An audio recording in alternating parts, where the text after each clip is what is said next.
పైకి లీటర్లా కనిపించే ప్రతి ఆయిల్ ప్యాకెట్ లీటర్ కాకపోవచ్చు, కానీ ఫ్రీడమ్ ఆయిల్ ప్యాకెట్లో మాత్రం ఖచ్చితంగా లీటర్ నూనె ఉంటుంది. Welcome to Suman TV. నేను మీ సుమన్ టీవీ. నాకు వక్ఫ్ బిల్ దీనికి సంబంధించినటువంటి వాటిలో కనుక మనం చూస్తే గత కొద్ది రోజులుగా రకరకాల కథనాలు, భిన్నాభిప్రాయాలు వ్యక్తపరుస్తూ ఉన్నారు. అయితే ప్రస్తుతం దీనికి సంబంధించి కొన్ని కీలక నిర్ణయాలు కూడా తీసుకోవడం జరుగుతుంది. ఈ బిల్లు వల్ల ముస్లిం సోదరులకి ఎలాంటి ప్రయోజనం కలిగే అవకాశం ఉంటుంది, వక్ఫ్ బిల్ అంటే ఏంటి, వీటికి సంబంధించినటువంటి ప్రాసెస్ ఏ విధంగా ఉండే అవకాశం ఉంటుంది అన్నది ఈరోజు మనతో పాటు హైకోర్టు అడ్వకేట్ అలగరి రవీంద్రనాథ్ గారు ఉన్నారు. అది వారి మాటలోనే తెలుసుకుందాం. Hello sir. హాయ్ అండి నాగరాజ్ గారు. వక్ఫ్ బిల్ ఇప్పుడు దీని గురించి అందరూ మాట్లాడుకుంటూ ఉన్నారండి. ఓవరాల్గా ఇది ఎలాంటి బెనిఫిట్ ఇచ్చే అవకాశం ఉంటుందంటారు అసలు ముస్లిం సోదరులకి? వక్ఫ్ బిల్ అన్నది ఇప్పటివరకు ఉన్న భారతదేశంలో 1947లో భారతదేశానికి స్వాతంత్రం వచ్చిన తర్వాత ముస్లింలకి ఉద్దేశించినటువంటి స్థిర చరాస్తులు, ల్యాండ్ కావచ్చు, చరాస్తులు కావచ్చు, వీటికి సంబంధించినటువంటి ఒక ప్రొటెక్షన్ కమిటీని వక్ఫ్ బోర్డ్ అని ఒక బోర్డు ఉంది సార్. అంటే నేను బేసిక్లీ అర్థమయ్యే భాషలు చెప్తాను. 1913లో కొంతమంది ముస్లిం పెద్దలందరూ కలిసి దీన్ని ఏర్పాటు చేసుకోవడం జరిగింది, ఈ వక్ఫ్ బోర్డు. ఏమిటి వక్ఫ్ బోర్డు అంటే? వక్ఫ్ అంటే అరబిక్ వర్డ్ ఏంటంటే చేయి కలుపుకుంటూ ఒకరికొకరు తోడ్పాటు అందించుకుంటూ ముందుకు వెళ్ళడం అన్న మీనింగ్ వస్తుంది, అరబిక్లో ఉన్నటువంటి మీనింగ్. ఏంటి వక్ఫ్ అంటే? ముఖ్యంగా తమకు ఉన్నటువంటి ఏదైతే ప్రాపర్టీ ఉంటుందో, ముస్లింల యొక్క మత సిద్ధాంతం ప్రకారం నేను చెప్తున్నాను, తమ ప్రాపర్టీని తమ తర్వాత వారసులకు అందజేసే విధంగా, అంటే కొడుకు, కూతురు, పిల్లలు అయిపోయిన తర్వాత పూర్వకాలం, అంటే ఇప్పుడు నేను చెప్పేది ఒక 20-30 ఇయర్స్ బ్యాక్ నేను చెప్తున్నాను, అప్పటి మనుషుల్లో కొంత దాతృత్వ భావన ఎక్కువ ఉండేది. అంటే మేము ఈ క్షణం భూమి మీద ఉండకపోయినా మా తర్వాత మేము చేసినటువంటి దాన ధర్మాలన్నీ కూడా భూమి మీద ఎల్లకాలం ఉండాలి అని ఏం చేసేవారంటే, తమకున్నటువంటి ప్రాపర్టీని అల్లా పేరు మీదుగా కొంత ప్రాపర్టీని రాసేవారు దాన ధర్మాల రూపంలో. అది హిందూ సమాజంలో కూడా ఉంటుంది, ముస్లిం సమాజంలో కూడా ఉంటుంది. నేను ఇప్పుడు చెప్పబోయేంత కూడా ముస్లిం యొక్క సమాజం కూడా చెప్తున్నాను. వాళ్ళు ఏం చేసేవారంటే ప్రాపర్టీని అల్లా పేరు మీద రాసేవారు. అల్లా పేరు మీద రాసేవాడు అంటే ఏంటి అంటే, ముస్లింలో ఉన్నటువంటి పిల్లలకి, ముస్లింలో ఉన్నటువంటి అనాథలకి, ముస్లింలో ఉండే వితంతువులకి, ముస్లింలో ఉండే ఎడ్యుకేషన్ పర్పస్, ఈ దాన ధర్మాల రీత్యా దీనికి వాడడం కోసం అని చెప్పి ఒక ప్రాపర్టీ. బట్ ఏంటంటే చాలామంది అప్పుడు నిజాం తర్వాత నాట్ ఓన్లీ హైదరాబాద్ నిజాం కాకుండా దేశవ్యాప్తంగా ఉన్నటువంటి వీళ్ళందరూ కూడా చేశారు. అయితే ఇది 1913లో ఈ యొక్క బోర్డు ఏర్పాటైంది, వక్ఫ్ బోర్డు అంటే. బోర్డు అంటే బ్రిటిషర్స్ కాలంలో దీన్ని ఏర్పాటు చేశారు. 40 ఏళ్ళలో స్వాతంత్రం వచ్చిన తర్వాత భారతదేశం 2 పార్టీలుగా విభజించబడింది. ఒకటి పాకిస్తాన్గా, మరొకటి భారతదేశంలో. ఆ విభజించిన కార్యక్రమాలు ఏం చేశారంటే, ఎవరు ఏ ప్రాంతంలో ఉండొచ్చు అంటే, పాకిస్తాన్కి వెళ్ళాల్సిన వాళ్ళు పాకిస్తాన్కి వెళ్ళొచ్చు, ఇండియాలో ఉండాల్సిన వాళ్ళు ఇండియాలో ఉండిపోవచ్చు అన్నటువంటి ఒక నియమం అయితే అప్పుడు ఆ నెహ్రూ గారి గవర్నమెంట్లో జరిగింది, అందరికీ తెలిసిన విషయమే. అయితే భారతదేశంలో ఉన్నటువంటి ముస్లిమ్స్ అందరూ కూడా కొంతమంది పాకిస్తాన్కి వెళ్ళిపోయారు. ఆ వెళ్ళిపోయిన సందర్భాలు వాళ్ళు కుటుంబ సమేతంగా వెళ్ళిపోయినప్పుడు అక్కడక్కడ కొంత ల్యాండ్స్ ఉండిపోయి, ఈ ల్యాండ్స్ అన్నింటినీ కూడా ప్రొటెక్ట్ చేసుకునే ఉద్దేశంతో భారతదేశ ప్రభుత్వం యొక్క ఆధీనంలో వెళ్లకుండా ముస్లింల యొక్క పెద్దల యొక్క ఆధీనంలో ఆయా ప్రాంతంలో ఉన్నటువంటి కమిటీలు, అంటే ఏ ప్రాంతంలో ఉంటే ఆ ప్రాంతాలు, దేశవ్యాప్తంగా ఏ రాష్ట్రాల్లో ఉంటే ఆయా రాష్ట్ర ముస్లిం మత పెద్దలందరూ కలిసి ఒక కమిటీ బోర్డుని ఏర్పాటు చేసుకొని వాళ్ళు దానికి సంరక్షకులుగా, అంటే పూర్తిగా దానికి సంబంధించిన ల్యాండ్స్ అన్ని కూడా వాళ్ళకి ఇచ్చేసి వెళ్ళిపోయారు, ఈ యొక్క ల్యాండ్ సంబంధించి. ఇలా ఎక్కడెక్కడైతే దేశవ్యాప్తంగా ఉన్నటువంటి ల్యాండ్లన్నీ అంచనా వేస్తే నాగరాజ్ గారు, నేను మీకు లెక్కలు చెప్తే మీకు ఆశ్చర్యం గొలిపే విస్తుగొలిపే విషయాలు ఉంటాయి. సుమారుగా దాని లెక్కలు వేస్తే మన రీసెంట్గా 2022లో ఒక వంశీ అని ఒక యాక్ట్ రావడం జరిగింది. వంశీ యాక్ట్ అంటే ఇది హిందూ యాక్ట్ కాదు సార్. వంశీ అంటే వక్ఫ్ బోర్డు సంబంధించిన ఒక యాక్ట్, వంశీ యాక్ట్ అంటారు దీన్ని. సిస్టమేటిక్ ఆఫ్ మేనేజ్మెంట్, అంటే వక్ఫ్ సిస్టమేటిక్ మేనేజ్మెంట్ అనేటువంటి అదొక యాక్ట్ ఫామ్ చేశారు. ఆ బోర్డు ప్రకారం భారతదేశంలో ఈ యొక్క వక్ఫ్ ఆస్తులు ఎంత ఉన్నాయంటే సుమారుగా 9,70,000 ఎకరాలు ఉన్నట్టుగా అంచనా వేశారు. 9,70,000 ఎకరాలు ఈ వక్ఫ్ బోర్డు అనేటువంటి ఈ యొక్క సంస్థ ఆధ్వర్యంలో ఉంది. మీరు ఇంకా ఆశ్చర్యం ఏంటంటే, భారతదేశంలో ఎక్కువగా ఉన్నటువంటి స్థలాలు ఎవరికి ఉన్నాయంటే రక్షణ శాఖ ఉంటుంది, అంటే డిఫెన్స్ డిపార్ట్మెంట్ ఉంటుంది, నేవీ కావచ్చు, ఎయిర్ ఫోర్స్ వాళ్ళకు ఉంటుంది. అది సుమారుగా 16 లక్షల ఎకరాల పాటు ఒక రక్షణ శాఖ భారతదేశంలో ఎక్కువ ల్యాండ్ ఉంటే, సెకండ్ పొజిషన్లో ఉన్నది రైల్వే శాఖ. రైల్వే శాఖ సుమారుగా 12 లక్షల పైబడి ఎకరాల ల్యాండ్ అయితే ఉంది. ఇక మూడో స్థాయి ఎవరిదే అంటే ఈ వక్ఫ్ బోర్డుకు ఉన్నటువంటి ఈ 9,70,000 ఎకరాలు వక్ఫ్ బోర్డు యొక్క ఆధీనంలో ఉంది. దీనికి సంబంధించినటువంటి వివరాలు ఇవి. అంటే సుమారుగా గోవా స్టేట్కి మించి ఉన్నటువంటి ల్యాండ్స్ భారతదేశ వ్యాప్తంగా ఈ వక్ఫ్ బోర్డు యొక్క ఆధీనంలో ఉంటుంది. ఇది గుర్తుపెట్టుకోవాలి. అయితే మరి ప్రభుత్వానికి వక్ఫ్ బోర్డుకి తేడా ఏంటంటే, వక్ఫ్ బోర్డుని ఏం చేశారంటే 1947 స్వాతంత్రం వచ్చిన తర్వాత 1995లో దీనికి ఒక చట్టం చేశారు. అప్పుడు ఉన్నటువంటి ఆ ప్రభుత్వం వాళ్ళు ఏం చేశారంటే ఒక విశేషమైన అధికారులు ఇవ్వడం జరిగింది ఈ వక్ఫ్ బోర్డుకి. అంటే మీకు ఎగ్జామ్ చెప్తే మీకు ఆశ్చర్యపోతారు నాగరాజ్ గారు. ఇప్పుడు ఫర్ ఎగ్జాంపుల్ ఏదైనా ఒక స్థలం కనిపించింది అనుకోండి, ఏదైనా ఒక స్థలం, ఈ స్థలం నాదే అని అన్నారు అనుకోండి, వక్ఫ్ బోర్డు ఖచ్చితంగా ఆ ల్యాండ్ వక్ఫ్ బోర్డుకి హ్యాండ్ ఓవర్ చేసేయాల్సిందే. ఆ, ఈ యొక్క సూత్రాన్ని బాగా వినండి. ఏదైనా ఒక ల్యాండ్ చూపించి ఈ ల్యాండ్ నాది అని వక్ఫ్ బోర్డుగా అని చెప్పగలిగితే ఆ ఎంటైర్ ల్యాండ్ మొత్తం కూడా వక్ఫ్ బోర్డుకి ఇచ్చేయాలి. ఎవరైతే ఆ ల్యాండ్లో స్వాధీనం ఉన్నారో వాళ్ళు నిరూపించుకోవాల్సిన అవసరం ఉంటుంది. ఈ ల్యాండ్ వక్ఫ్ది కాదు మాది అని నిరూపించుకోవాల్సిన అవసరం ఆ వ్యక్తిది. అంటే నేను ఒక అభియోగం వేస్తాను, ఆ అభియోగాన్ని కాదు అని చెప్పి నిరూపించుకోవాల్సినటువంటి ఆ పరిస్థితి ఆ వ్యక్తికి ఉంటుంది. ఆ వ్యక్తి కూడా ఎవరి దగ్గరికి వెళ్ళాలి? ప్రభుత్వం దగ్గరికి వెళ్ళడు, వక్ఫ్ బోర్డులో ఉన్నటువంటి కమిటీ పెద్దల దగ్గరికి వెళ్ళి నిరూపించుకోవాల్సిన అవసరం ఉంటుంది. అంటే భారతదేశ రాజ్యాంగానికి పేర్లగా ఒక చట్టం ఈ వక్ఫ్ బోర్డు యొక్క ఆధీనంలో నడుస్తూ ఉంటుంది. అంటే ఈవెన్ దో మీకు చేతి ఆశ్చర్యపోతారు, పార్లమెంట్ ఇది నాది అని వక్ఫ్ బోర్డు అని అనుకోండి ఇచ్చేయాలి, అసెంబ్లీలు ఇది నాది అనుకోండి ఇచ్చేయాల్సిన అవసరం వస్తుంది. అంటే ఈ విషయం నేను చెప్పలేదండి నాగరాజు గారు, కిరణ్ రిజిజు అని చెప్పి పార్లమెంట్లో ఈ వ్యాఖ్యానం చేయడం జరిగింది. ఈ వక్ఫ్ బిల్లు ఎందుకు తీసుకొస్తున్నామంటే ఈ వక్ఫ్ బిల్లులో ఉన్నటువంటి చట్టంలో ఉన్నటువంటి ఈ లొసుగులు ఏ స్థాయిలో ఉన్నాయని ఆయన పార్లమెంట్లో మాట్లాడిన మాట నేను చెప్తున్నాను. పార్లమెంటు భవనం మాదని చెప్పిన వక్ఫ్ బోర్డు చెప్పినప్పుడు కూడా ఆ పార్టీ యాస్టీస్గా వక్ఫ్ బోర్డుకి ఇవ్వాల్సిన అవసరం ఉంటుంది. అంత భయంకరమైన చట్టం అని చెప్తూ ఆయన మాట్లాడే విషయాలు నేను మీతో చెప్పడం జరిగింది. అయితే ఇంకా ఏముంది వక్ఫ్ బోర్డులు అంటే, ఈ వక్ఫ్ బోర్డులో నుండి ఎవరైతే కమిషనర్ ఉంటారో ఈ కమిషనరే ఆ యొక్క వక్ఫ్ ల్యాండ్కి పూర్తి యొక్క దాని విశేష అధికారాలు కలిగి ఉంటారు. అథారిటీస్ అన్ని వాళ్ళ చేతిలో ఉంటుంది. పోనీ వాళ్ళైనా సరే ముస్లింల యొక్క కమ్యూనిటీ ఏదైతే ముస్లింల యొక్క ఉన్నారో వాళ్ళకైనా చేస్తున్నారంటే వాళ్ళు ఎక్కడా చేస్తున్నటువంటి ఆనవాళ్ళు ఎక్కడా కనిపించట్లేదు. అంటే ఎంతెంత ల్యాండ్ ఉన్నప్పటికీ కూడా వాళ్ళ అనాథ శరణాలయాలు కావచ్చు, వితంతువులు కావచ్చు, లేకపోతే వాళ్ళ మదర్సాలు కావచ్చు, ఎడ్యుకేషన్ పర్పస్, లేకపోతే వాళ్ళ దర్గాలు, వీటికి సంబంధించి చాలా తక్కువ ఉంటుంది. ఎంతసేపు కూడా వాళ్ళు కొంతమంది కబ్జా అంటే ఎవరైతే పెద్దలు కొంతమంది వాళ్ళ హోల్డింగ్లో ఉండిపోయి దేశవ్యాప్తంగా ఈ 9,50,000 ఎకరాల్లో చాలా వరకు వాళ్ళ గుత్తాధిపత్యంలో ఉంటున్నాయి. దీనిలో ప్రభుత్వం ప్రశ్నించే అధికారాన్ని కూడా ప్రభుత్వానికి లేదు. దేశంలో ఏదైనా ఉంటే ఇప్పుడు ఒక ప్రాపర్టీ మీరు నన్ను అమ్మారు నాగరాజు గారు, ఈ ప్రాపర్టీ అమ్మితే మీరు నేను కలిసి రిజిస్ట్రేషన్ ఆఫీస్కి వెళ్తాం, రిజిస్ట్రేషన్ చేసుకుంటాం, మనకంటూ మన లెక్కలు గవర్నమెంట్ లెక్కల్లో ఉంటుంది. కానీ వక్ఫ్ బోర్డు యొక్క ల్యాండ్ అని చెప్తే ఆ వక్ఫ్ బోర్డుకి సంబంధించినటువంటి లావాదేవీలు కూడా ప్రభుత్వం యొక్క లెక్కల్లో ఉండదు. మీకు నాకు సంబంధించిన ప్రాపర్టీ ఉన్నా సరే వక్ఫ్ బోర్డే కాస్ట్ ఉంటుంది. అది అవునా కాదని డిసైడ్ చేసే అధికారం కూడా వక్ఫ్ బోర్డుగా ఉంటుంది. అది అవునా కాదా, ఆ ప్రాపర్టీకి సంబంధించిన ఏవైనా జరగాలంటే అక్కడ ఏమైనా స్కూల్స్ కట్టాలన్నా ఇతరత్ర ఏవైనా వ్యాపార కార్యక్రమాలు చేయాలంటే కూడా దాని మీద పూర్తి హక్కు అంతా కూడా వీళ్ళకే ఉంటుంది. సో ఇట్లాంటి ఒక భయంకరమైన చట్టం ఈ యొక్క వక్ఫ్ బోర్డు యొక్క చట్టం. ఇది ఎలా ఉంది అంటే ఇందులో వాళ్ళకు కూడా ఈ 9,50,000 ఎకరాల్లో కూడా ఎవరెవరికి ఎంత ఉందని చెప్పి రీసెంట్గా 2022లో నేను చెప్పిన వంశీ యాక్ట్ ఏది తీసుకొచ్చారో అది గవర్నమెంట్ ఇచ్చిన లెక్కల ప్రకారం నేను మీతో షేర్ చేసుకుంటాను నాగరాజు గారు. అందులో మసీదులకి 1,19,000 ఎకరాలు ఉందట. మసీదులకు మించి ఎక్కువ ల్యాండ్ దేని మీద ఉంది అంటే కబ్రస్థాన్ అంటే శ్మశానాలకి సుమారుగా 1,50,000 ఎకరాలు వాళ్ళ పేరు మీదుగా నమోదై ఉందట ఈ యొక్క ల్యాండ్ 9 లక్షల ఎకరాల్లో కూడా. ఇక మూడోది ఇమాంబాద్ అంటారు, లేకపోతే అసుర్షానా అంటారు, దీనిలో 17,000 ఆస్తులు ఉన్నాయి. మదర్సాలకి స్కూల్కి సంబంధించి ఒక 14,000 ఆస్తులు ఉన్నాయి. ఇక సమాధులు, దర్గాలు వీటికి సంబంధించి ఒక 30,000 ఎకరాలు ఉంది.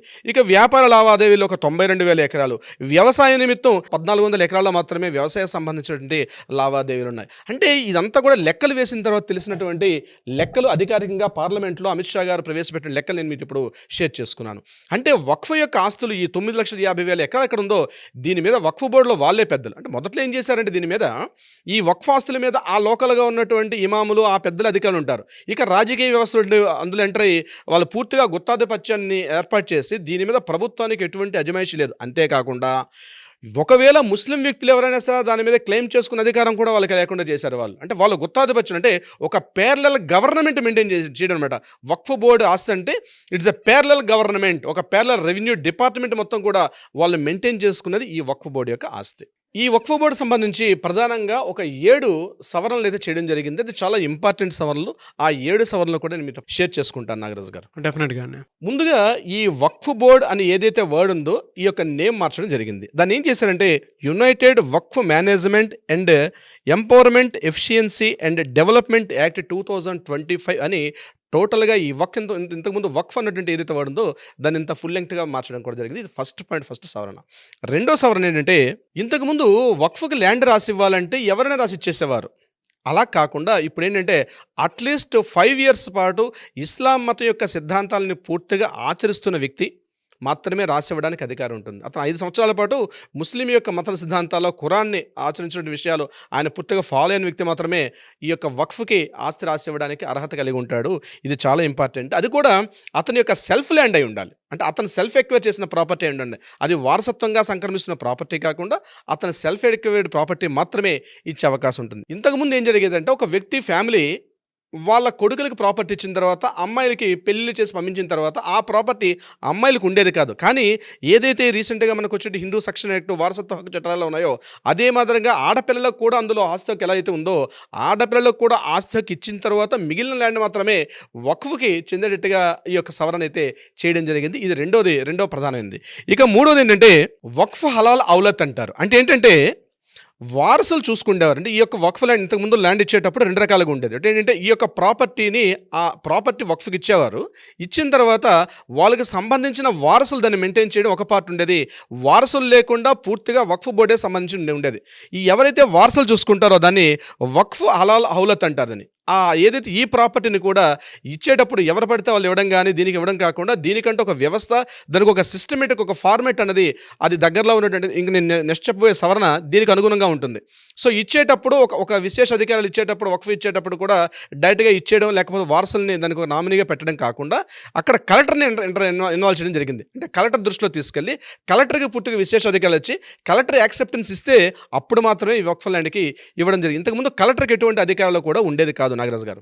ఇక 4th పాయింట్ ఏంటంటే ప్రాపర్టీస్ ఉన్నాయి, ఏ ఇతరతర కారణాల వల్ల వాళ్ళ వారసులు లేరు, ఎవరు సంబంధించిన ఏ స్టేజ్ లేకపోతే మిగిలిన ఆస్తులు ఎలా అయితే ప్రభుత్వ ఆధీనంలోకి వెళ్తాయో, అంటే ఇప్పుడు ఒక ప్రాపర్టీ ఉంటుంది, ఒక ప్రాపర్టీకి క్లాస్ 1 లీగల్ హెయిర్స్ అంటారు, క్లాస్ 1 లీగల్ హెయిర్స్ లేరండి, క్లాస్ 2 లీగల్ హెయిర్స్కి వెళ్తారు, క్లాస్ 2 లీగల్ ఆగ్నెంట్ అంటారు, కాగ్నెంట్స్ అంటారు. ఇవి ఎవ్వరూ లేరనుకోండి సిస్టమేటిక్లో చివరిగా ఆ ప్రాపర్టీ ఎవరికి చెందుతుంది అంటే ఆ ప్రాపర్టీ కంప్లీట్గా ప్రభుత్వం స్వాధీనం చేసుకునే హక్కును కూడా ఈ యొక్క చట్టం ద్వారా దీన్ని రూపకల్పన చేశారు. ఇది ఇక్కడ ప్రధానంగా ముస్లిం సోదరులకి నచ్చడం లేదు. అంటే ప్రభుత్వం అజమాయిషీ ఎందుకు, ప్రభుత్వం ఇట్లా స్వాధీనం చేసుకుంటుంది, మా ముస్లిం మత పద్ధతులు ఇవాళ తప్పించి ప్రభుత్వానికి దీని మీద అజమాయిషీ అవసరం లేదు కదని చెప్పి ఈ 4వ సవరణకి ఎక్కువగా నెగిటివిటీ బాగా స్టార్ట్ అయింది నాగరాజు గారు. ఇంకొక సవరణ ఏంటంటే దీంతో పాటు జరిగింది, ఇప్పటివరకు దేశవ్యాప్తంగా ఉన్నటువంటి ఎక్కడెక్కడైతే వీళ్ళ ఆస్తి వివరాలు ఉన్నాయో వీటన్నిటిని కూడా 6 months టైం పెట్టి 6 monthsలోగా ఇవన్నీ కూడా రిజిస్ట్రేషన్ చేసుకోవాలి.